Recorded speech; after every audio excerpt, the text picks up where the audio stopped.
Black hole is nothing but empty space. Rather, it's an enormous amount packed into a very small area. Let's say a star 10 times more massive than the Sun crammed into a sphere roughly the diameter of New York City. The result is that the gravitational field becomes so strong that nothing, not even light, can escape. In recent years, NASA instruments have painted a new picture of these strange objects that, for many, are the most fascinating objects in space. The idea of an object in space so massive and dense that light cannot escape it has been around for centuries.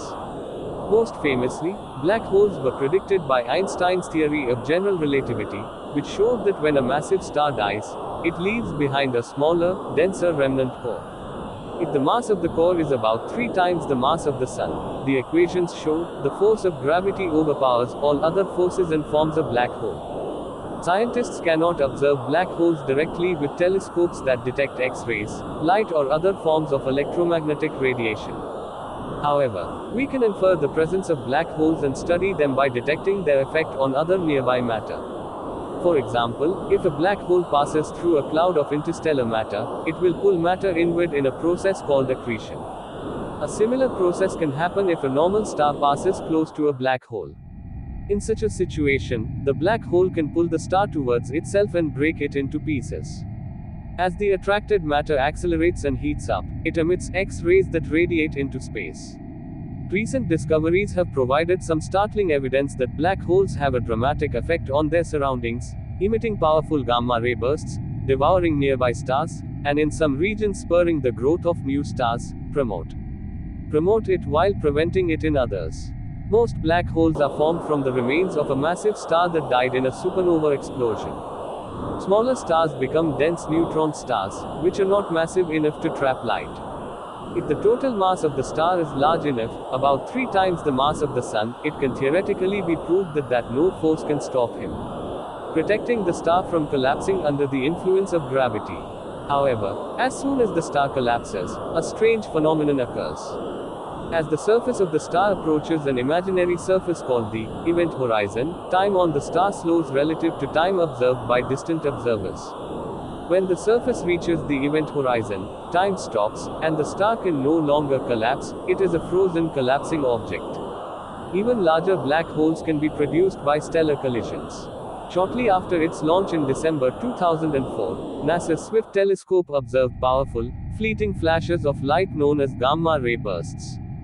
Chandra and NASA's Hubble Space Telescope later collected data from the afterglow of the event, and from the accompanying observations astronomers concluded that powerful explosions can occur when a black hole and a neutron star collide, creating another black hole is formed.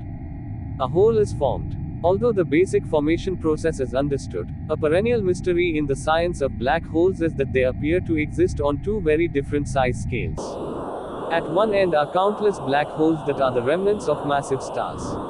Pervasive throughout the universe, these stellar mass black holes are typically 10 to 24 times more massive than the Sun. Astronomers see them when another star gets close enough that some of the matter around it gets caught in the black hole's gravitational pull, releasing X-rays in the process. However, most stellar black holes are very difficult to detect.